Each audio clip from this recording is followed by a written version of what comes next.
One स्वागत है आप सभी का इस वीडियो में। तो इस वीडियो में हम लोग पढ़ने वाले हैं फटीग टेस्ट के बारे में। ठीक है, तो सबसे पहले जान लेते हैं हम कि फटीग लोड या फटीग स्ट्रेस होता क्या है। ठीक है, तो फटीग लोड मतलब होता है साइक्लिक लोडिंग या रिपीटिव लोडिंग। जब हम किसी ऑब्जेक्ट पे या किसी मटेरियल पे जब हम साइक्लिक लोड लगाते हैं, मतलब जैसे कोई ऑब्जेक्ट है ना, इसमें अभी हमने लोड लगाया, फिर कुछ समय बाद उसको अनलोड कर दिया, फिर इसमें लोड लगाया, फिर अनलोड कर दिया, तो एक जो साइकिल चलते हैं ना लोडिंग अनलोडिंग का, ये क्या है, फटीग लोड है। ठीक है, या मतलब दूसरा एग्जांपल ले लो कि जब हमने इसमें टेंसाइल लोड लगाया, कुछ समय बाद हम इसमें कंप्रेसिव लोड लगा रहे हैं, फिर टेंसाइल लगा रहे हैं, फिर कंप्रेसिव लगा रहे हैं, तो इस तरीके से जो रिपीटेटिव लोड या साइक्लिक लोड होता है ना, उसको हम फटीग लोड बोलते हैं।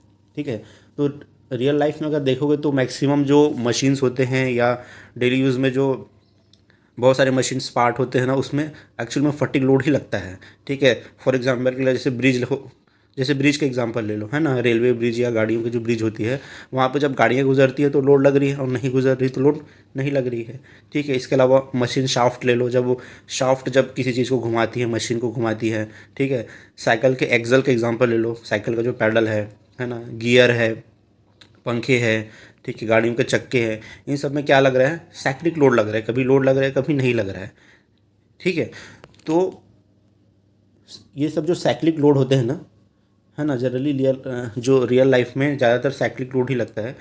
अब देखो, अब ये बात आती है कि हम फटीग टेस्ट अलग से करते क्यों हैं, है ना, जब हमारे पास ऑलरेडी टेंसाइल टेस्ट है जहाँ पे हम मटेरियल का स्ट्रेंथ निकाल सकते हैं, उसके बाद हम फटीग टेस्ट करते क्यों हैं। ठीक है, तो देखो, रीज़न ये है कि जब हम फटीग लोड लगाते हैं या फटीग स्ट्रेस किसी ऑब्जेक्ट पे लगता है, तो वो मटेरियल ना बहुत जल्दी फेल हो जाता है ना। अपने जो यूटीएस होता है ना मटेरियल का, जो अल्टीमेट टेंसाइल स्ट्रेस, उससे कई कम स्ट्रेस में मटेरियल फेल हो जाता है ना। तो उसकी फटीग स्ट्रेंथ को पता करने के लिए हम क्या करते हैं, फटीग टेस्ट करते हैं। फॉर एग्जांपल, जैसे किसी मटेरियल का टेंसाइल स्ट्रेस मान लीजिए 150 मेगापास्कल है। ठीक है, तो देखा जाता है कि इसके आधे स्ट्रेस में ही 75 मेगापास्कल में ही फेल हो जाता है। ठीक है, तो हमको ये पता करना ज़रूरी है कि अगर हम टेंसाइल टेस्ट के भरोसे रहे कि हाँ मटेरियल 150 मेगापास्कल लोड सह सकता है, लेकिन और हमने 150 मेगापास्कल लगाया, या फिर हमने मान लीजिए 100 मेगापास्कल भी लगाया, लेकिन उसका फटीग स्ट्रेंथ कितना था, 75 मेगापास्कल था, तो मटेरियल क्या हो जाएगा, फेल हो जाएगा, है ना। तो इसलिए हमें फटीग टेस्ट करना ज़रूरी है। और ये जो फटीग फेलियर जो होता है ना, वो इतना सडन होता है कि वहाँ पे संभलने का टाइम नहीं मिलता है। ठीक है, जैसे कोई मशीन पार्ट्स है, मान लीजिए क्रेन जा रही है, क्रेन का जो हुक है ना, बहुत सारे ऐसे पार्ट्स हैं जिसमें फेल इतना जल्दी होता है कि संभलने का टाइम नहीं मिलता, एक्सीडेंट होने के चांस मैक्सिमम होते हैं। ज़्यादातर जो एक्सीडेंट होते हैं ना मटेरियल फेलियर के कारण, वो फटीग फेलियर से ही होता है। ठीक है, तो इसलिए इसके बारे में जानना बहुत ज़्यादा ज़रूरी है। अब थोड़ा सा देख लेते हैं कि जो स्ट्रेस साइकिल है वो कितने टाइप के होते हैं, मतलब जो मटेरियल में स्ट्रेस लगता है, साइक्लिक स्ट्रेस, वो कितने टाइप का होता है। तो ये देखो, 3 टाइप का होता है। एक होता है रिवर्सल स्ट्रेस साइकिल, इसको कंप्लीट रिवर्सल स्ट्रेस साइकिल भी बोलते हैं, है ना। अगर आपकी मेटल में टेंसाइल लोड लग रहा है, ठीक है, उसके बाद क्या लग रहा है, कंप्रेसिव लोड लग रहा है ना, तो उसको हम बोलेंगे रिवर्सल स्ट्रेस साइकिल। मतलब टेंसाइल लोड लग रहा है, फिर कंप्रेसिव लग रहा है, फिर टेंसाइल, फिर कंप्रेसिव, तो ये होगा रिवर्सल स्ट्रेस साइकिल। ठीक है, और अगर केवल एक ही टाइप का लोड लग रहा है, जैसे केवल टेंसाइल लोड लग रहा है, उसी में टेंसाइल लोड कभी ज़्यादा लग रहा है कभी कम लग रहा है ना, फिर कभी ज़्यादा फिर कभी कम, तो इसको बोलते हैं रिपीटेटिव स्ट्रेस साइकिल। या कंप्रेसिव लोड ही कभी कम लग रहा है कभी ज़्यादा लग रहा है, तो उसको बोलते हैं रिपीटेटिव स्ट्रेस साइकिल। ठीक है, और अगर रैंडमली कुछ भी स्ट्रेस लग रहा है तो उसको बोलते हैं रैंडम स्ट्रेस साइकिल। ठीक है, अब यहाँ पे कुछ टर्म्स आप लोग देख लीजिए। तो जो मैक्सिमम जो स्ट्रेस लगता है ना मटेरियल पे, उसको बोलते हैं सिग्मा मैक्सिमम। ठीक है, ठीक है, तो ये हो जाएगी सिग्मा मैक्सिमम की वैल्यू। और कंप्रेसिव साइड में जो सबसे ज़्यादा लोड लगता है उसको बोलते हैं सिग्मा मिनिमम। ठीक है, और अगर रिवर ये साइकिल हो रिपीटेड साइकिल, तो इसमें जो मैक्सिमम लोड लगेगा टेंसाइल लोड होगा सिग्मा मैक्सिमम, और जो मिनिमम टेंसाइल लोड लगेगा उसको बोलते हैं सिग्मा मिनिमम। ठीक है, और एक और चीज़ होता है सिग्मा रेंज। ठीक है, इसको सिग्मा आर बोलते हैं। ये होता है sigma maximum minus sigma minimum, इसको बोलते हैं सिग्मा रेंज। मतलब इस रेंज में उसमें क्या लग रहा है, स्ट्रेस लग रहा है, वो स्ट्रेस का रेंज है। और एक है सिग्मा एम्पलीट्यूड, इसको सिग्मा ए से डिनोट करते हैं, मतलब स्ट्रेस एम्पलीट्यूड, है ना। इसका फॉर्मूला होता है सिग्मा आर अपॉन 2। ठीक है, इसको बोलेंगे sigma maximum minus sigma minimum divided by 2। ठीक है, तो ये एम्पलीट्यूड है ना, तो इन सबको भी याद रखिए। अब देख लेते हैं आगे। अब देखते हैं स्टैंडर्ड सैंपल के बारे में। तो इसका सैंपल इस तरह से कुछ दिखता है, जैसे टेंसाइल टेस्ट का सैंपल होता है ना, दिखने में केवल उसी टाइप का ही होता है ना। बस इसका जो है साइज़ टेंसाइल स्पेसिमेन के कंपेयर में छोटा होता है बस, है ना। तो इसका डायमेंशन थोड़ा सा देख लेते हैं। तो ये वाला जो पोर्शन है ना दोनों तरफ, ये पोर्शन केवल मशीन में ग्रिप करने का काम आता है ना, ताकि मशीन में ग्रिप बन सके, इसलिए ये वाला पोर्शन दिया रहता है। तो इसका लेंथ क्या है 35 mm है, और गेज लेंथ जो है मिडिल में यहाँ पे जो गेज लेंथ है वो 30 mm का है, ठीक है। ये 30 mm का गेज लेंथ है, ठीक है। और यहाँ पे चैम्फरिंग किया गया है इस वाले पोर्शन में दोनों तरफ, ठीक है, क्योंकि कहीं पे भी सैंपल में कॉर्नर नहीं होना चाहिए। कॉर्नर होता है ना तो वो स्ट्रेस कॉन्सेंट्रेशन क्रिएट करता है और मटेरियल वहाँ से टूट सकता है, इसलिए चैम्फरिंग करना पड़ता है यहाँ पे दोनों तरफ, ठीक है। तो टोटल इसका लेंथ अगर बोलोगे यहाँ से यहाँ तक, यहाँ से लेके यहाँ तक, तो 42 mm होता है। और इसका जो डाया है वो कितना है 9 mm है। यहाँ का जो डाया है वो 9 mm है। यही सैंपल का डायमीटर कहलाएगा और 30 mm सैंपल का गेज लेंथ कहलाएगा, ठीक है। तो इस तरह से सैंपल आपका दिखता है। इसके अलावा और भी दूसरे डायमेंशन के भी सैंपल आते हैं, ऐसा नहीं कि केवल इसी डायमेंशन के बनाते, अदर डायमेंशन के भी सैंपल बनाया जाता है, ठीक है। अलग अलग स्टैंडर्ड होते हैं, STM, British standard, Indian standard, उसके हिसाब से अलग डायमेंशन भी बन सकते हैं। बाकी सैंपल ऐसे ही राउंड ही बनता है। अब हम देख लेते हैं इसका प्रिंसिपल, ठीक है। तो देखो होता क्या है, जब हम मटेरियल पे ना, किसी मटेरियल पे जब हम साइक्लिक लोड अप्लाई करते हैं, है ना, तो क्या होता है साइक्लिक लोड अप्लाई करने के कारण जो मटेरियल का जो सरफेस होता है ना, मटेरियल के सरफेस में छोटे छोटे क्रैक पहले फॉर्म होते हैं, बहुत छोटे छोटे क्रैक फॉर्म होंगे, और वो क्रैक धीरे धीरे आकर के जुड़ेंगे, है ना। उससे क्या बन जाएगा, एक बड़ा क्रैक बनेगा, ठीक है। या फिर बोल सकते हो कि सरफेस में जो छोटे छोटे वॉइड्स होते हैं ना, बहुत छोटे वॉइड्स जो हमको नॉर्मल आंखों से नहीं दिखते हैं, है ना, वो छोटे वॉइड्स क्या होते हैं, आपस में मिलते हैं और आपस में मिल करके एक छोटा सा क्रैक फॉर्म करते हैं, है ना। और वही क्रैक जो है फिर फटीग लोड तो आप अप्लाई करे जा रहे हो, तो वही जो क्रैक है ना जो जनरेट हुआ है वो धीरे धीरे क्या होता है, प्रोपेगेट होता है, ठीक है, क्योंकि आप लगातार क्या कर रहे हो, साइक्लिक लोड अप्लाई कर रहे हो। तो जितना साइक्लिक लोड अप्लाई करोगे ना, जो क्रैक जनरेशन है वो जल्दी होता है, और क्रैक जो प्रोपेगेशन है वो भी बहुत फास्ट होता है, ठीक है। और फटीग जो क्रैक है हमेशा सरफेस से जनरेट होता है, ठीक है, इसको याद रखिएगा। कभी भी फटीग क्रैक जो है सेंटर से जनरेट नहीं होता, वो हमेशा सरफेस से जनरेट होता है, ठीक है। अब ये जो लोड है उसमें हम क्या, मतलब यहाँ इस टेस्ट में हम देखो क्या करते हैं, फटीग टेस्टिंग में क्या करते हैं, हमारे पास सैंपल जो होता है ना, ये जो सैंपल होता है इसमें हम रोटेटिंग बेंडिंग फोर्स लगाते हैं। रोटेटिंग बेंडिंग फोर्स मतलब सैंपल को हम घुमाते हैं मोटर के थ्रू, ठीक है। ये क्या करता है, सैंपल रोटेट करते हैं, और रोटेट करते हुए ही हम इसमें क्या लगाते हैं, इसमें लोड लगाते हैं, लोड अप्लाई करते हैं, ठीक है। तो उससे क्या होता है ना कि सैंपल आपका थोड़ा सा बेंड हो जाता है, ठीक है। ये यहाँ लोड लगाने के कारण क्या होगा, सैंपल थोड़ा सा बेंड हो जाएगा, बहुत ज़्यादा बेंड नहीं होगा, दिखेगा नहीं बेंड हो रहा है, बट थोड़ा सा बेंड हो जाएगा, और आप उसको रोटेट कर रहे हो, ठीक है, मशीन के थ्रू इसको रोटेट कर रहे हो। तो उसमें कौन सा फोर्स लगता है, रोटेटिंग बेंडिंग मोशन, ठीक है। मतलब एक तरह से उसमें साइक्लिक लोड अप्लाई होता है, ठीक है। जैसे आप लोग किसी तार को किसी कोई तार होता है ना, पतला तार, अगर हमारे पास उसको काटने का कुछ नहीं होता तो हम कैसे तोड़ते हैं तार को, हम क्या करते हैं, इसको मोड़ते हैं, पहले इस तरफ मोड़ते हैं, फिर इस तरफ मोड़ते हैं, तो 5-6 बार मोड़ने के बाद वो तार टूट जाता है ना। वैसे टाइप का ही यहाँ पे रोटेटिंग बेंडिंग मोशन अप्लाई होता है मशीन के थ्रू, तो मशीन में वैसा अरेंजमेंट होता है ना। देखो तो सीधे मैं आपको मशीन में ही आ जाता हूँ कि मशीन का सेटअप कैसे होता है। इस तरह से मशीन का सेटअप होता है, सिंपल डायग्राम है।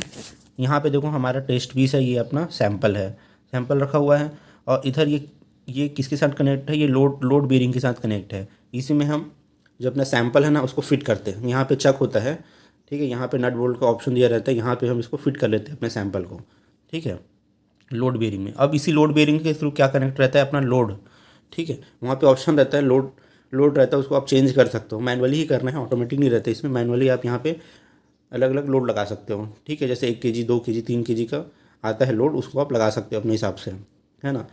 ये लोड बेरिंग होता है। इधर क्या होता है, ये मेन बेरिंग होता है, ये मेन बेरिंग इसको दोनों को संभाल के रखता है, ठीक है। और यहाँ पे फ्लेक्सिबल कपलिंग होता है, और इधर होता है मोटर, ठीक है। तो मोटर ही अल्टीमेटली क्या कर रहा है, इसको रोटेट करता है। और यहाँ पे लोड बेरिंग में हमने क्या किया है, लोड अप्लाई किया है इधर, ठीक है। तो जब हम इसमें मान लीजिए कोई डब्ल्यू लोड अप्लाई करते हैं तो दोनों लोड बेरिंग में हाफ हाफ कन्वर्ट हो जाता है, ठीक है, हाफ लोड इधर हाफ लोड इधर, ठीक है। तो जब आप यहाँ पे लोड अप्लाई करते हो ना तो ये इसको नीचे की खोजता है, लेकिन ये जो मेन बेरिंग है ना उसमें लोड इधर की ओर अप्लाई होता है, ठीक है। ऐसा क्यों होता है, क्योंकि every action has equal and opposite reaction, है ना। इसी वजह से जब यहाँ पे ऐसे लोड अप्लाई कर रहे हैं, इधर ऐसे लोड अप्लाई हो रहा है, तो मेन बेरिंग में लोड ऊपर की ओर अप्लाई हो रहा है, ठीक है, यहाँ पे हम अप्लाई नहीं कर रहे बट इसकी वजह से ऊपर की ओर अप्लाई हो रहे हैं, ठीक है। तो इसमें ज़्यादा ध्यान मत दीजिए, ये मेन आपका टेस्ट सैंपल यहाँ पे लोड अप्लाई कर रहे हैं, उसकी वजह से आपका टेस्ट पीस थोड़ा सा क्या हो जाएगा, बेंड हो जाएगा, और ये उसके बाद ये मोटर इसको घुमाएगा, तो इसमें रोटेटिंग बेंडिंग मोशन लगेगा, ठीक है। और रोटेटिंग बेंडिंग मोशन लगाते रहोगे, फिर एक समय ऐसा आएगा, है ना, घूमने की वजह से एक समय ऐसा आएगा कि आपका जो सैंपल है वो फ्रैक्चर हो जाएगा, टूट जाएगा, ठीक है। तो जैसे ही टूटेगा ना, आपको नंबर ऑफ़ साइकिल रिकॉर्ड करना है, तो यहाँ पे एक रिकॉर्डर होता है जो नंबर ऑफ़ साइकिल बताते रहता है। मशीन के अंदर ये फैसिलिटी होती है, ऐसा डिस्प्ले होता है जिसमें मतलब जो एक बार घूमेगा ना मोटर एक राउंड, तो उसको बोलते हैं एक नंबर ऑफ़ साइकिल। तो मशीन जितनी बार घूमेगा, ठीक है, मोटर जितना राउंड घूमेगा ना, उसका यहाँ पे नंबर दिखाते जाएगा, जैसे 1 2 3 4 जो भी है, जितना घूमेगा इसमें डिस्प्ले में दिखाते जाएगा। तो जैसे ही सैंपल ब्रेक होगा ना, वैसे ही आपको यहाँ पे जो भी नंबर रहेगा, जैसे मान लीजिए 10,000 है, तो आपको तुरंत वो नंबर ऑफ़ साइकिल क्या करना है, रिकॉर्ड करना है जैसे ही टूटता है, तो ये नंबर ऑफ़ साइकिल है ना आपका आ जाएगा। अब बात आती है कि जो लोड हम लगाते हैं वो कितना लोड लगाते हैं, ठीक है। तो देखो, लोड जो लगाते हैं ना, शुरू में सबसे मैक्सिमम लोड आपको अप्लाई करना है, ठीक है। मैक्सिमम लोड जैसे कि मान लीजिए मैंने 10 kg लोड अप्लाई किया, ठीक है। तो उसके बाद ऐसा नहीं कि नेक्स्ट एक्सपेरिमेंट में आप देखो, सैंपल यहाँ पे क्या होता है ना, एक ही एक्सपेरिमेंट आपको नहीं करना है, आपको कम से कम 10 से 12 आपको सैंपल बनाना पड़ेगा, ठीक है। और 10 से 12 सैंपल में आप क्यों बनाओगे, क्योंकि जैसे आपने एक सैंपल लिया तो उसमें आप सबसे पहले मैं ज़्यादा लोड अप्लाई करूँगा, जैसे मैंने 10 kg लोड अप्लाई किया, फिर 10 kg लोड अप्लाई किया, तो मैं क्या देखूंगा कि कितने नंबर ऑफ साइकिल में वो फ्रैक्चर हो रहा है। फिर नेक्स्ट बार में क्या करूँगा, लोड थोड़ा कम कर दूंगा, अब मैं 8 kg अप्लाई करूँगा, 8 kg अप्लाई करूँगा, फिर देखूंगा कि कितने नंबर ऑफ साइकिल तक ये मटेरियल घूमा, उसके बाद टूट गया, है ना। फिर मैं 6 kg अप्लाई करूँगा, फिर देखूंगा कितने नंबर ऑफ साइकिल के बाद मटेरियल फेल हो रहा है। तो ऐसा करके क्या होगा, मैक्सिमम लोड शुरू में अप्लाई करोगे, फिर नंबर ऑफ साइकिल काउंट करोगे, है ना, देखोगे कितने नंबर ऑफ साइकिल टूटा है, फिर लोड कम करते जाओगे। तो इस तरह से लोड और नंबर ऑफ साइकिल आप रिकॉर्ड करते जाओगे, ठीक है। इस तरह से 10 से 12 आपको मतलब रिकॉर्ड वो ऑब्जर्वेशन लेना है, ठीक है। काफ़ी टाइम टेकिंग है, टाइम बहुत लगता है इस टेस्ट में, ठीक है। इस तरह से होता है एक्चुअल मशीन। यहाँ पे देखो, ये दोनों लोड बियरिंग है, ठीक है, और इधर से ये लोड यहाँ पे अप्लाई हो रहा है, इधर यहाँ से जा रहा है, इधर यहाँ पे देखो ये लोड लगाया जा रहा है, ठीक है। ये घूमता है, यहाँ से लोड अप्लाई कर रहा है, ठीक है। सेम सेटअप भी यहाँ पे भी है, ये आपका सैंपल है, यहाँ पे लोड अप्लाई कर रहे हैं, ठीक है। ये वाला ये घुमा रहा है इसको, तो रोटेटिंग बेंडिंग मोशन होता है इसमें, ठीक है। अब देखो, ये जो टेस्ट में ना सबसे जो मेन चीज़ हमको क्या करना है ना, वो हमको करना होता है, एक कर्व बनाना होता है, ठीक है, जिसको हम बोलते हैं एस एन कर्व। हमको क्या बनाना होता है, इस तरह से S N curve. S N curve का फुल फॉर्म क्या है, स्ट्रेस और नंबर ऑफ साइकिल के बीच कर्व, ठीक है। वो कैसे बनता है, जैसे मैंने बताया ना कि हम एक पर्टिकुलर लोड अप्लाई करते हैं, जैसे 10 kg लोड अप्लाई किए, तो उस लोड के हिसाब से ना हम स्ट्रेस पहले मेजरमेंट करते हैं, ठीक है। तो उसका मैं फॉर्मूला सीधा आपको दिखा देता हूँ। ये देखिए, ये इसका फॉर्मूला है, सिग्मा टी लिखा है, sigma t is equal to 32m divided by pi d की पावर 3। यहाँ पे m क्या है, m है बेंडिंग मूवमेंट, ठीक है, क्योंकि आप बेंडिंग लोड उसमें लगा रहे हो, बेंड कर रहे हो, तो m क्या है, बेंडिंग मूवमेंट है, ठीक है। तो bending movement m is equal to होता है लोड इंटू लेंथ या फोर्स इंटू लेंथ होता है, ठीक है।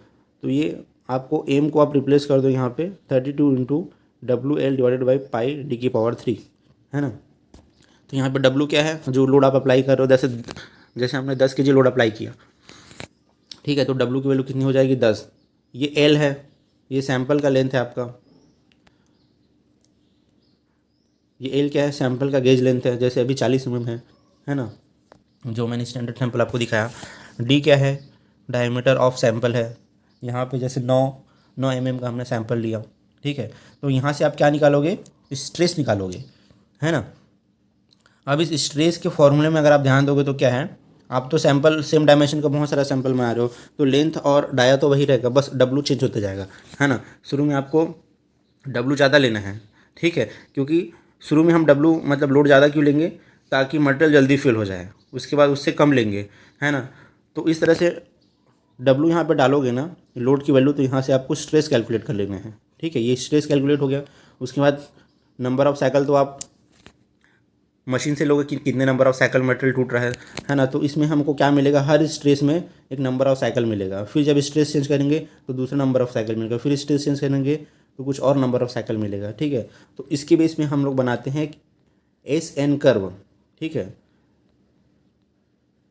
आपको मैं एस एन कर्व यहीं पे बना के बताता हूँ, खाली जगह है। S N curve, S N मतलब होता है स्ट्रेस और number of cycle, number of cycle of failure बोल सकते हो कि कितने नंबर ऑफ साइकिल के बाद मटेरियल फेल हुआ है ना, तो इसके बीच कर्व होता है ना। अब मान लीजिए कि मैंने मेटल पे 50 मेगापास्कल का स्ट्रेस लगाया है ना, तो उसमें मान लीजिए नंबर ऑफ साइकिल कितना है, 1000 आया, तो 10⁻³ और कितना मैंने स्ट्रेस लगाया था, 50 मेगापास्कल, तो मुझे क्या मिलेगा, एक पॉइंट मिलेगा, ऐसे ये पॉइंट मिल गया। फिर मान लो मैंने 40 मेगापास्कल का लोड लगाया है ना, लोड बोल दो, स्ट्रेस लगाया है ना, तो मान लीजिए 10⁻⁴ साइकिल चला, तो मुझे क्या मिल जाएगा, एक नया पॉइंट मिल जाएगा। फिर मान लीजिए मैंने 30 मेगापास्कल लगाया, फिर नंबर ऑफ साइकिल कुछ होगा, बढ़ जाएगा, ठीक है, तो मान लीजिए ये वाला पॉइंट मुझे मिला। फिर और कुछ धीरे धीरे आप क्या करोगे, स्ट्रेस घटा रहे हो तो नंबर ऑफ साइकिल क्या होगा, ऑब्वियसली बढ़ेगा, तो इस तरह से आपको एक कर्व बन जाएगा, और सबको जोड़ दोगे ना तो इस तरह से कर्व मिल जाएगा, इसको बोलते हैं एस एन कर्व, ठीक है। अब इस एस एन कर्व का महत्व क्या है, अब देखो इस एस एन कर्व से हम क्या निकालते हैं ना, इंड्योरेंस लिमिट निकालते हैं।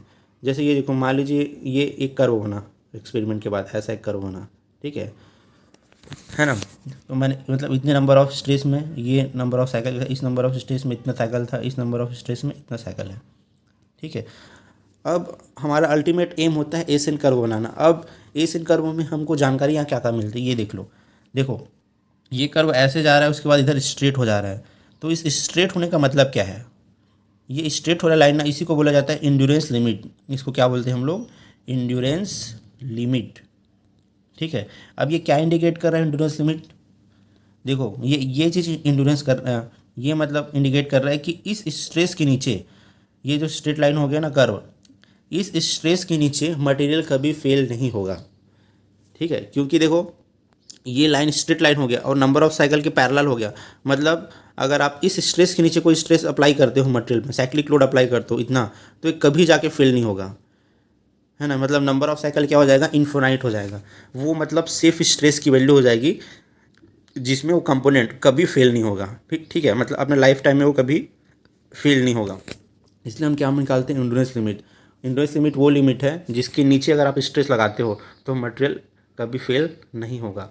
तो ये डिज़ाइन पर्पस के लिए मशीन का जो कंपोनेंट है ना, उसके पर्पस के लिए बहुत इंपॉर्टेंट है, क्योंकि किसी कंपोनेंट का मैं कहीं पे यूज़ कर रहा हूँ तो मुझे उसका इंड्योरेंस लिमिट पता होना चाहिए कि वो कितना स्ट्रेस सह सकता है ना, मतलब जब हम उसमें रिपीटेटिव लोड अप्लाई करेंगे तो कितना स्ट्रेस वो सह सकते हैं, मुझे पता होना चाहिए, तो उस कंपोनेंट का हम क्या करते हैं, इंड्योरेंस लिमिट निकालते हैं, है ना।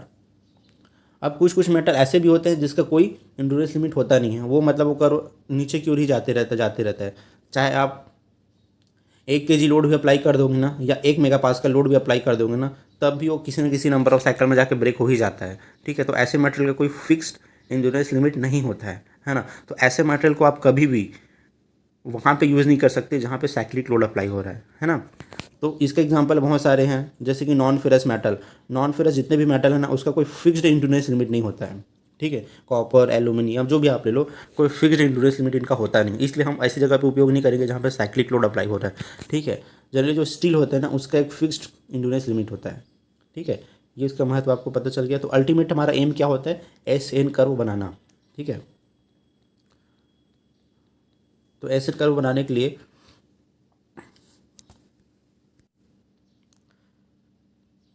ठीक है, तो हमने एस एन कर्व बनाएंगे और इंड्योरेंस लिमिट क्या करेंगे, पता करेंगे। तो मशीन के बारे में मैंने बता दिया। ये और है, ये दो टाइप की देखो मशीन आती है, एक होता है कंटिल्यूर टाइप। कंटिल्यूर टाइप में क्या होता है ना, केवल एक साइड में हम लोड लगाते हैं, ठीक है। अभी जो मैंने दिखाया था उसमें क्या किया था कि हम सैंपल के दोनों तरफ लोड लगाते हैं, लेकिन वो होता है 4 पॉइंट बेंडिंग टाइप में। अगर हम केवल सैंपल के एक तरफ ही लोड लगाएं, दूसरा तरफ फिक्स रहता है, मतलब घूमता है, रोटेट करता है, बट लोड केवल एक साइड लगता है, तो इसको बोलते हैं कंटिल्यूर टाइप, है ना। अगर दोनों तरफ लोड लगता है तो उसको बोलते हैं 4 पॉइंट बेंडिंग टाइप। तो दो टाइप की मशीन यहाँ पे आती है, ठीक है। अब थोड़ा सा प्रोसीजर देख लेते हैं। देखो प्रोसीजर काफ़ी सिंपल है। सबसे पहले आपको क्या करना है, अपना सैंपल बनाना है, जो स्टैंडर्ड सैंपल है उस सैंपल का सरफेस आपको चेक करना है, सरफेस स्मूथ होना चाहिए, सरफेस में किसी तरीके से स्क्रैचेस वगैरह नहीं होनी चाहिए, ठीक है। दूसरा फिर क्या करना है, आपको अपने सैंपल को क्या करना है, मशीन के में फिट करना है, ठीक है। सैंपल को ले जाके क्या करोगे, यहाँ पे मशीन में फिक्स करोगे। ठीक है। थर्ड में आप क्या करोगे, यहाँ पे लोड आप सेट करोगे, जितना भी लोड देना है। शुरू में क्या करना है आपको, क्या क्या बोला था मैं, 8 से 10 सैंपल आपको टेस्ट करना पड़ेगा। तो शुरू में मैक्सिमम पॉसिबल वेट अप्लाई करना है। ठीक है। वहाँ से आपको स्ट्रेस निकाल लेना है। वेट के बेस पे क्या निकालोगे, स्ट्रेस फॉर्मूले से, है ना। तो मैक्सिमम पॉसिबल आपको वेट अप्लाई कर लेना है ना। फिर आपको क्या करना है, मशीन को ऑन करना है। तो जैसे आप मशीन ऑन करोगे, इसमें क्या होगा, रोटेटिंग बेंडिंग मोशन चालू हो जाएगा सैंपल में। और यहाँ पर डिस्प्ले में नंबर ऑफ साइकिल रहते, मतलब बढ़ते जाएगा, नंबर ऑफ साइकिल्स में डिस्प्ले होता जाएगा। फिर एक समय आएगा जब मटेरियल क्या होगा, टूट जाएगा, फ्रैक्चर हो जाएगा। फिर आपको तुरंत मशीन बंद कर लेना है और यहाँ से नंबर ऑफ साइकिल नोट कर लेना है। ठीक है। फिर से ये सैंपल तो टूट गया, फिर से दूसरा सैंपल आप लगाओगे लाके। ठीक है। दूसरा सैंपल लगाओगे, उसके बाद ये वेट को कम करोगे, है ना। मान लीजिए शुरू में आपने 10 kg लिया, अब आप कम कर दो, 8 kg ले लो। ठीक है। फिर उसमें चेक करोगे, फिर नंबर ऑफ साइकिल रिकॉर्ड करोगे जब मटेरियल टूटेगा। फिर इस तरह से आप कम से कम 8 से 10 वैल्यू ले लोगे। ठीक है। किसका वैल्यू लोगे, वेट का और नंबर ऑफ साइकिल का। फिर वेट का आप स्ट्रेस में कैलकुलेट कर लोगे, वेट के बेस पे स्ट्रेस, तो स्ट्रेस और नंबर ऑफ साइकिल का बहुत सारा आपको वैल्यूज़ मिल जाएगा। फिर उसके बेस पे आप एसियन कर्व बना लोगे। ठीक है। एसियन कर्व बनाने के बाद हमको एंड्योरेंस लिमिट पता चल जाएगा। ठीक है। तो अल्टीमेटली हमारा एम होता है कि हमें एंड्योरेंस लिमिट कंपोनेंट का पता करना है। ठीक है।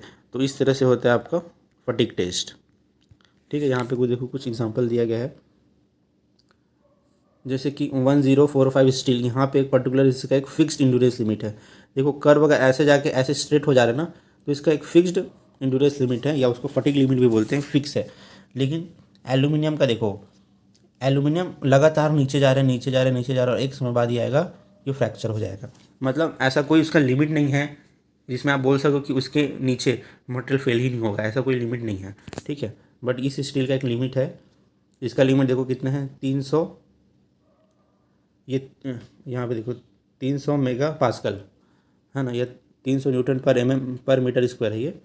इसके नीचे अगर आप लोड अप्लाई करोगे, जैसे अगर 200 मेगा न्यूटन पर मीटर स्क्वायर का लोड भी अप्लाई करोगे ना, तो ये फेलियर नहीं होगा, क्योंकि ये इसका लिमिट है। इस लिमिट के नीचे जितना भी लोड आप अप्लाई कर लो, मटेरियल का भी फेल नहीं होगा।